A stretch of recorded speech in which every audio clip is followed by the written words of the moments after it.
Hello and welcome to today's class. Today we are going to discuss a sample question paper on integrated science. This is grade 8. The first question asks, list 3 states of matter. List 3 states of matter. We know the 3 states of matter are solid, liquid, and gases or gas. So when you are listing, you just list solid. You can say solid, liquid, and gas. Now,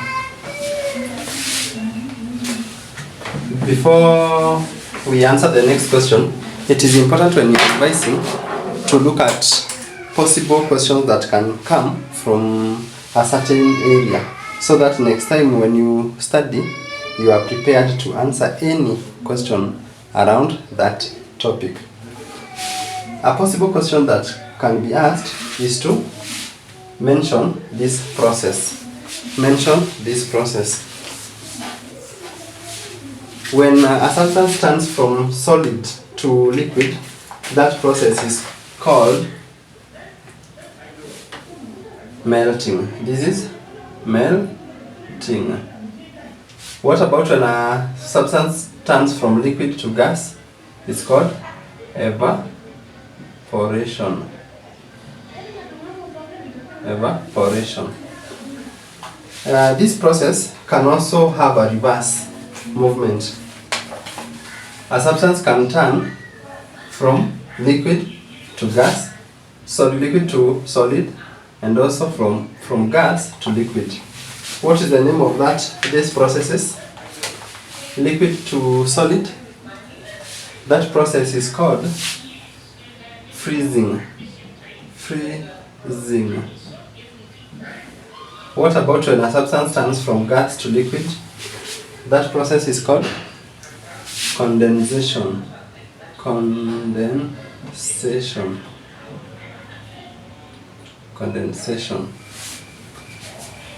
Yes. So, an example of this would be, you put a sphere there and you put an ice cube. You have an ice cube. If you give it time, or if you heat, this will first turn liquid, it will melt, becomes liquid, and if you continue heating, after 100 degrees centigrade, it evaporates and becomes gas. If you put a cold bath here, cold bath, this is cold bath. Cold bath is cold water here. This vapor will start condensing here and becoming liquid again. And that is demonstration of these processes. Now, there is another special case where a substance can turn directly from gas to solid or solid to gas without passing the liquid state. This process is called sublimation. Sublimation. What about the reverse? It's called deposition. Deposition. Now note that these are special cases. There are some special cases that undergo this. So what are some of the substances that undergo sublimation and deposition? The substances that undergo sublimation will also undergo deposition. What are those substances that undergo these two processes? Examples include iodine. Iodine is the most direct and simple example. The other one is camphor. And the other one is solid carbon 4 oxide, solid CO2, and this one is present in ice vendors boxes. The ice vendor boxes, these boxes that ice vendors use to sell ice. What is used to cool the ice or to keep the ice below 0 degrees centigrade is solid carbon 4 oxide. Yeah, so in the comment section you can list others so that you also participate in the discussion and also continuing with your research. Now, these are important examples of substances that undergo deposition. And the next question is also related to this.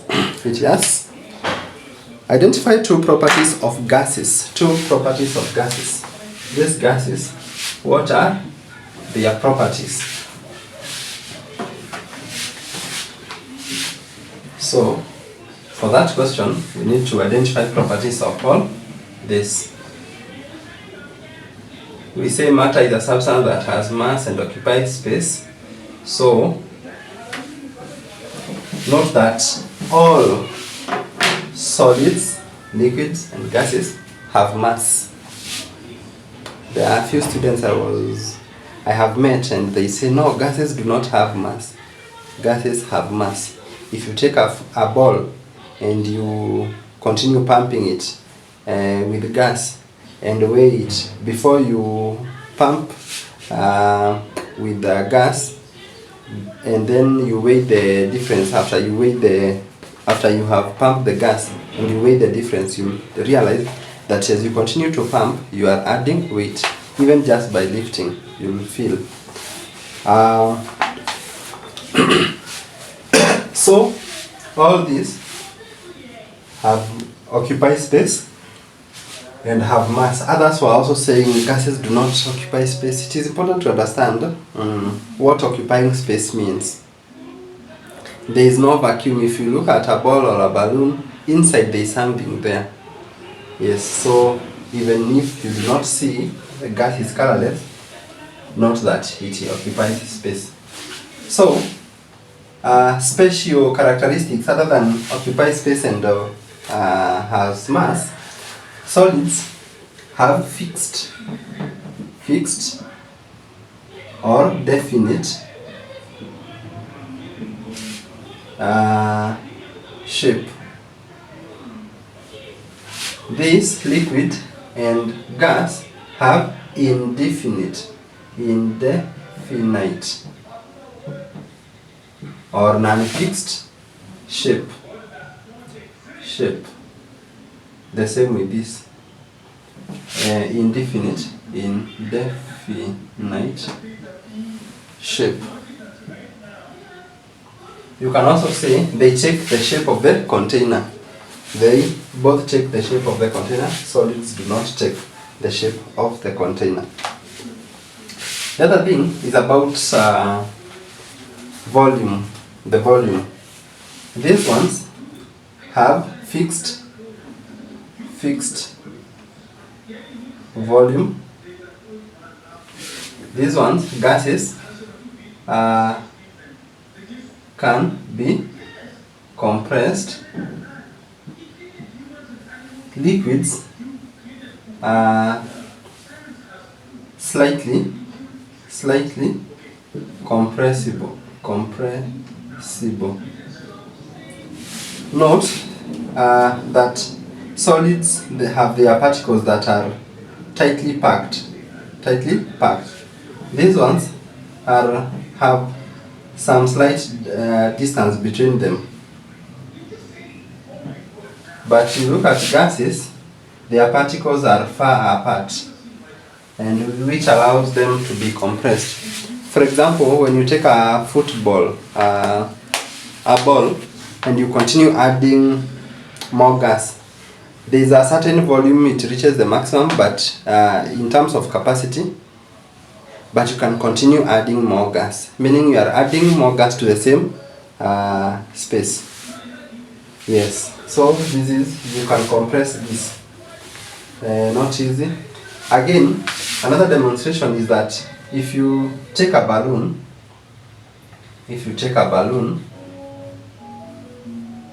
and you hit this balloon, it can expand, yet you have closed this point, meaning the compressed air now is expanding. You can expand that, so it does not have a definite volume, can be compressed.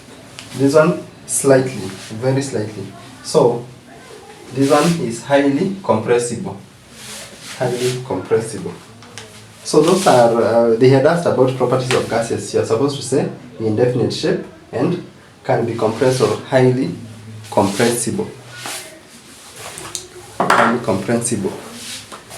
The next question. Name 2 laboratory apparatus used for measuring mass of substances. Mass of substances.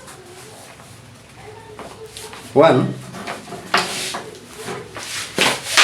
To measure mass of a substance in the laboratory, you can use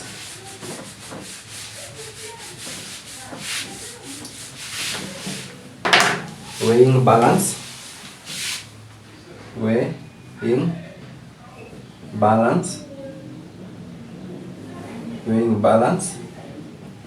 2. You can use a digital scale. Weighing balance is the traditional equipment for measuring weight of a substance. Digital scale is the more modern one. Yes. Another question. Differentiate between luminous and non-luminous flame. Differentiate between. Before we go to that, I would also want to expand this question to substances in the laboratory that are used to measure volumes of substances in or chemicals in the laboratory. There are many. There is measuring cylinder.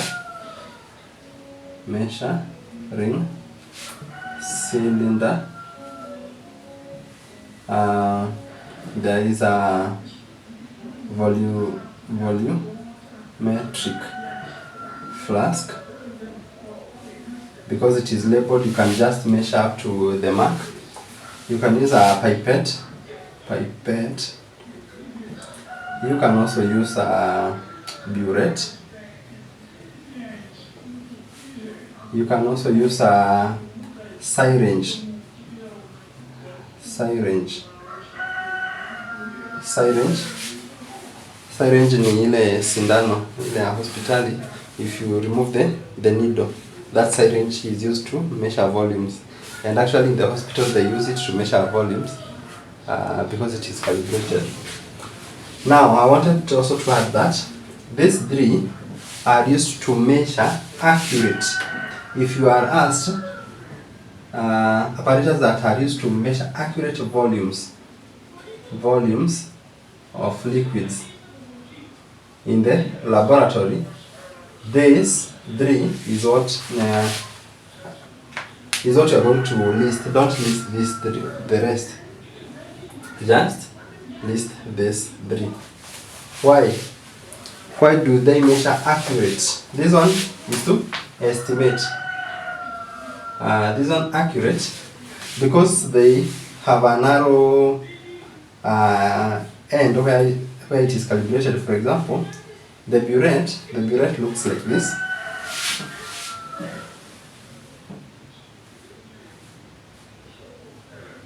And then there's a tap there. So, and it is calibrated going down from 0, going down up to can be 50.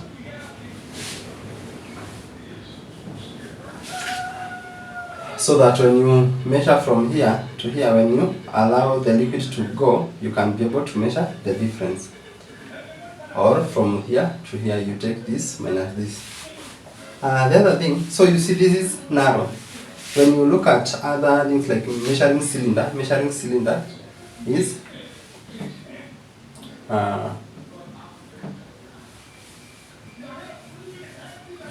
wide. This is wide. So when you are trying to measure this difference, chances are you might miss a certain volume if this liquid will take that shape or it will take this shape.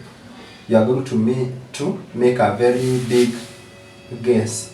But for this one is very narrow and your estimate will not be very wrong. The other thing is also a syringe. Syringe looks like this, and then you have this. So you pull this as you are pulling in the liquid up to, maybe you want to measure up to there. So again it is calibrated from 0 going this way. Okay. What about a burette? So this is a burette pipette, looks like this.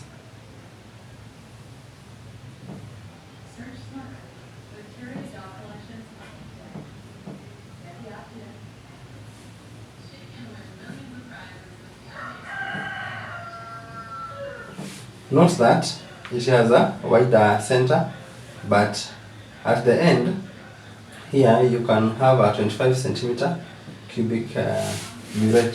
So you are going to measure up to this point. So it is the end is narrow, and therefore measuring the volume will be easy and more accurate. So accurate volumes, you have these three. The next question, differentiate between luminous and non-luminous flames. Luminous and non-luminous flames. Luminous and non-luminous flames. And there is 2 marks. There are many differences. Among them are, there is luminous and non-luminous flame. So luminous, from the word luminate, it means it has light. So produces a lot of light. Produce a lot of light. This one does not produce a lot of light, or produces minimal light. Produces minimal light, comparatively minimal light. This one is hotter. Hotter. Hotter. This one is moderately hot. Moderately hot. Another difference is that non-luminous flame has 3 main parts. This one has 4 main parts. Another difference is that this one burns silently. Burns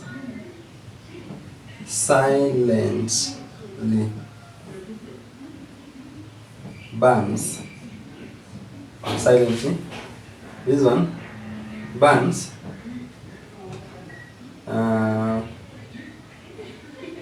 with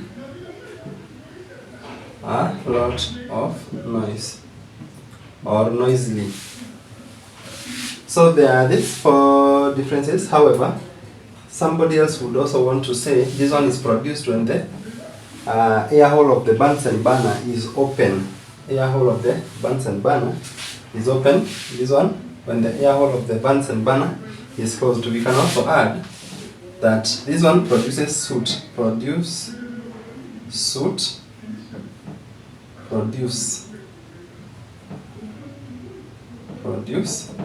soot, does not produce soot.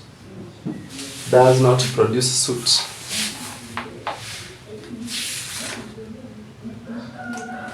So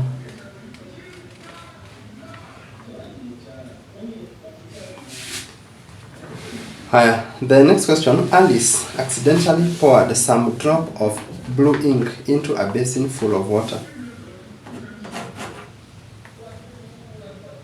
To a surprise, the water turned blue. To a surprise, the water turned blue. So you have a basin of water. You have a basin of water here. All this is water. Then you just drop one drop of ink. A drop of ink is added into this water. So slowly this drop spreads, and with time you find that the entire water basin has turned color, depending on the color of the ink that has been added. So in this case, we are seeing it is red in our diagram. However, in the exam they are saying it's blue. So which process, the question is, which process made the water turn blue? In other words, through which process did the ink move from here to this part? The process is diffusion. Why diffusion? Because it involves movement. The definition of movement of diffusion is a movement of particles, molecules from a region of high concentration to a region of low concentration. From a region of high concentration to a region of low concentration. So where you drop the ink, it is highly concentrated. So now it moves to other parts where there were no ink, and it is equally distributed. What about the definition of, why not osmosis? Osmosis. Because osmosis, the definition goes, osmosis, the movement of water molecules. So it is the movement of water, not ink is not water. Ink is the color particles.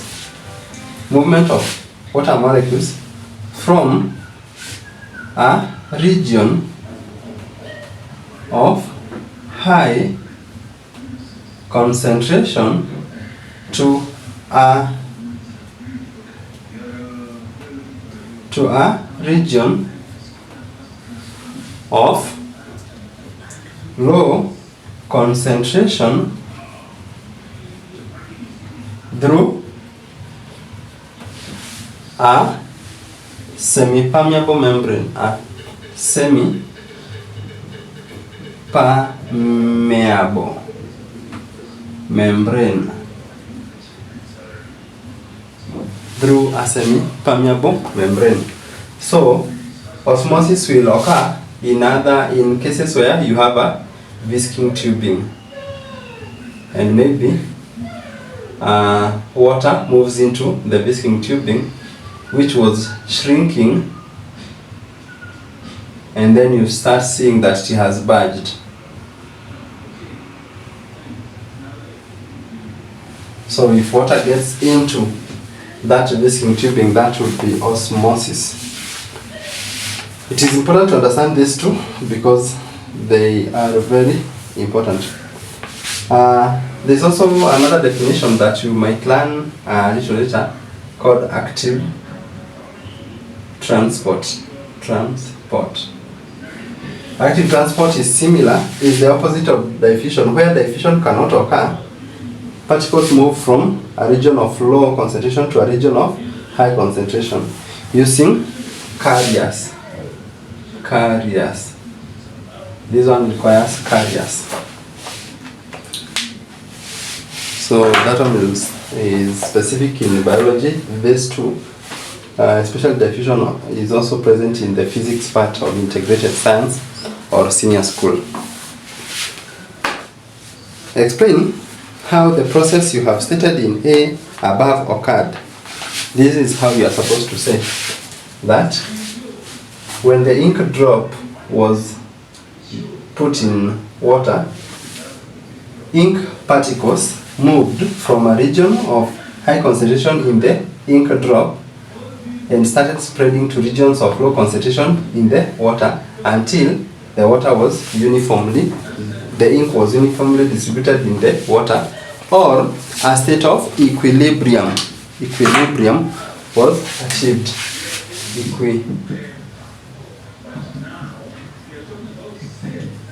Equilibrium was a state of equilibrium was achieved. The next question: what is the SI unit of the following quantities? Temperature. The SI unit of temperature is Kelvin. What about B? The SI unit of luminous intensity. Luminous intensity, the SI unit is candela. Candela, and the abbreviation of candela is capital C, small d, while for Kelvin is K.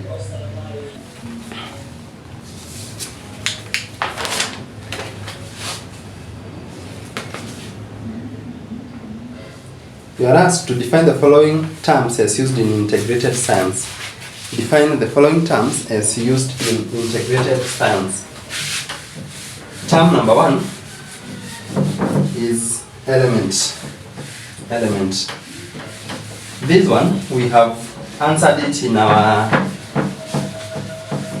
another paper. The first sample, the first lesson for integrated science grade 8, we answered this. However, it is important to repeat so that we understand the more elements. Then compound. An element, we said, is a pure substance. So it's pure substance that cannot be split any further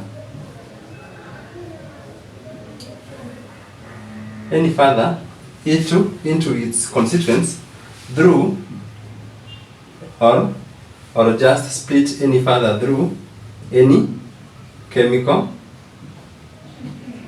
means.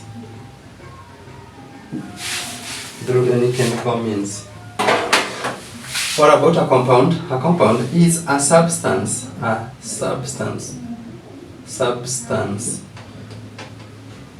that contains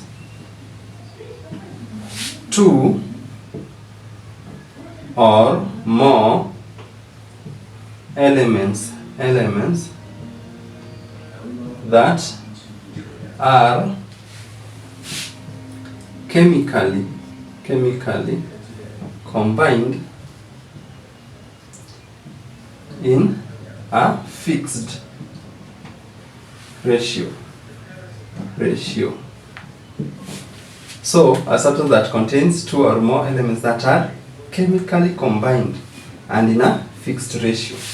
So you can see I have underlined the keywords that this is a substance. It has two or more elements. What's an example of an element? An example of an element is carbon. Carbon and its symbol is C. What about an example of a compound is carbon 4 oxide. You call it CO2. This is one atom of carbon reacts with two atoms of oxygen, CO2. So the ratio is 1:2. That's the fixed ratio. There is no other ratio for carbon 4 oxide. It is this. If you mention carbon 1 oxide, this one is the ratio for carbon 1 oxide. Carbon 4 oxide is this, or we call it carbon 2 oxide. carbon monoxide. Carbon 2 oxide is this. When you go to senior school, you'll understand why we call it carbon 2 instead of 1, and this carbon 4 instead of carbon 2. Because of oxidation state. Oxidation state for this carbon is 4. And this carbon is 2. That's the oxidation state. Another example of an element is oxygen. Another example is hydrogen. So, if you combine hydrogen and oxygen, you have H2O. Water is a compound. Water is a compound. Table salt, sodium chloride. Sodium chloride. 1 atom of sodium plus 1 atom of chlorine form table salt. So these are important things you need to understand. Although you have not started writing compounds in symbols, you have been, sometimes you are given this and you asked to mention the number, to identify the elements that are found in that compound. This is what you are supposed to know, that there is sodium and chlorine. But I'm also adding to you that you should know that there is 1 atom of carbon and 1 atom of sodium and 1 atom of chlorine. Here 2 atoms of hydrogen, 1 atom of oxygen. Here 1 atom of carbon, 2 atoms of oxygen. And here 1 atom of carbon, 1 atom of oxygen. Yes.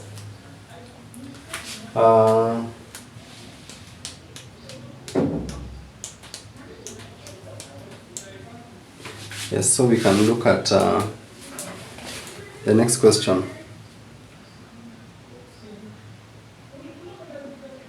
Write 2 subatomic particles found in an atom. Write 2 subatomic particles found in an atom. And this duster.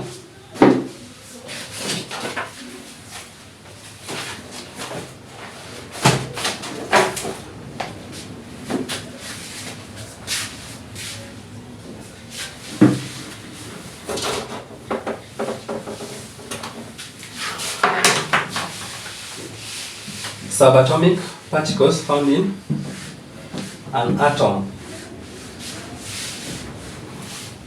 We have 3, but they have asked you to mention just 2. So, you know, an atom has its nucleus and electrons arranged in energy levels. So inside the nucleus are protons. Inside also there are neutrons. And outside here you have electrons. So you know that you could mention any of the 3, just mention 2 and you'll be good. I'm expanding this so that you understand better, and in case you are asked something else beyond this, you're also able to mention. The next exam, you might be asked to define the term atomic number, and also you might be asked to define mass number. So I want us to dive into these definitions. Before then, it is important to understand that protons are positively charged, electrons are negatively charged. In fact, it is the attraction between, we know unlike charges attract, attraction between positive charges of these electrons and protons that put these electrons together. So therefore, they keep attracting each other. Neutrons do not have a charge, they are neutral. So what is atomic number? Atomic number. We know the number of protons is equal to the number of electrons in an atom, a neutral atom, until it becomes an ion where more electrons have been added or have been taken away. So, in a reaction, that is, so atomic number is the number of protons. Number of protons in the nucleus of an atom. Number of protons in the nucleus of an atom. And if you're given the atomic number, you can also estimate the number of electrons in that element or atoms of that element.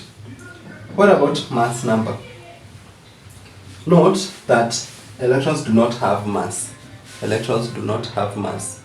If you're given an atom and you're supposed to identify its mass, only these two contribute inside the nucleus. So number is the total number of protons and neutrons in the nucleus of an atom. So you add protons and neutrons. For seniors and others, electrons are responsible for reaction, losing and gaining of electrons. It is also responsible for the bond, the metallic bond, and the rest. And they are also responsible for carrying electrical charge in metals. These ones are responsible because they are delocalized. Yes.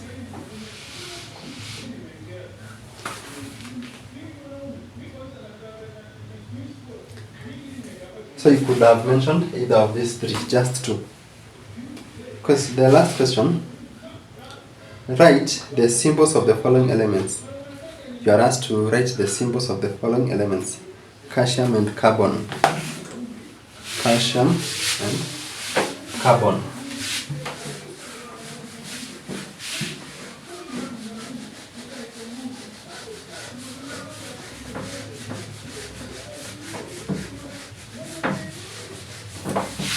So you have calcium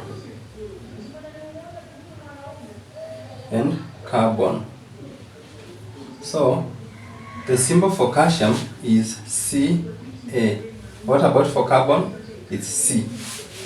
These are the symbols of these elements. Now, again, just to make sure you do not fail, next time we will meet a question on this, we can mention just symbols of random elements. In the first lesson, we wrote symbols of the first 20 elements. So in this video, we do not need to repeat that, but you can just write random elements and their symbols. We can talk about silver, copper, gold, mercury, lead. So these are uncommon elements. The common ones are, again, we can talk about barium, manganese,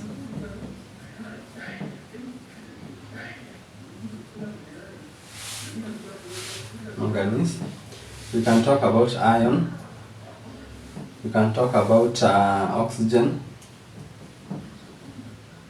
neon, sodium, potassium. We can also talk about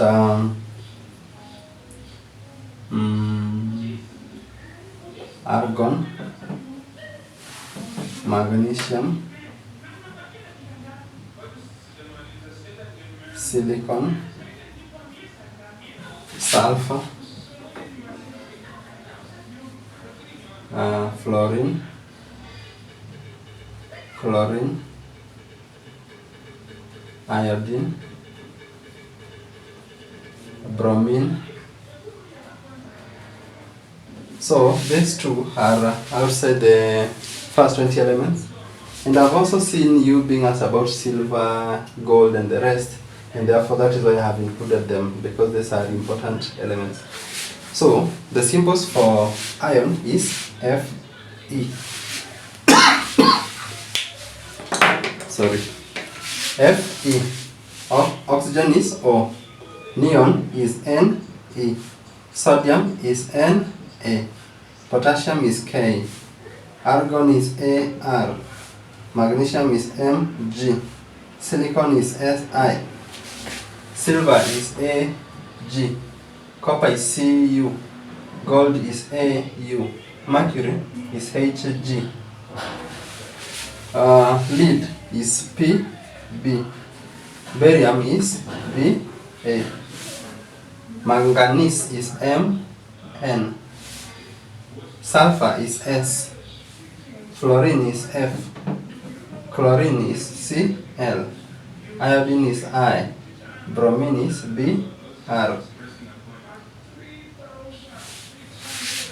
Yes, so these are the symbols of the various elements beyond the first 20 elements, the common ones, and it is important to understand them. With this, we will close our lesson at this point, and if you have any question, feel free to ask in the comment section, and I'll sure to answer or create a video to explain the same. See you in the next lesson. Hi there, have you subscribed to my YouTube channel? If you have not, chances are you are going to miss my next YouTube videos. So please subscribe and turn on the notification bell so that whenever I upload a new video, you will be among the first to see my video.